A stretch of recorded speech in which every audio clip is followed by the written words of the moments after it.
weather keeps farmer Gerald Thompson planting his fields during the day. Worrying about the political direction of his country is what keeps him up at night. To me, we are in such a dysfunctional state. He is not upset with President Donald Trump, who Thompson voted for last year. I think Trump's a good businessman, and he'll see the value in what agriculture has to offer. Like most Americans, Thompson disapproves of the performance of Congress, the politicians who have to craft the single biggest piece of legislation that affects his livelihood, a new farm bill. It's provided somewhat of a safety net. The current farm bill provides nearly $100 billion per year in federal funding for such things as programs for the poor to buy food, subsidies for crop insurance, and direct payments to farmers to protect them from fluctuations for crops.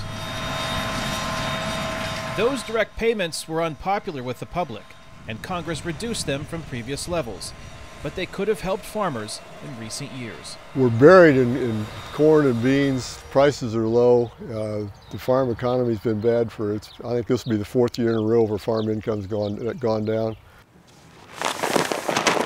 Illinois farmer Wendell Shawman races against time and the weather to get the last of his soybeans planted for this year. But he is just as concerned about the crops already grown, still stored in his grain bins. This year the price has been so low so long, people have held on hoping it's going to get better. In the last couple of weeks it's got even worse. Low grain prices, high inventories, a cut in direct payments. The agricultural landscape as negotiations on a new farm bill begins.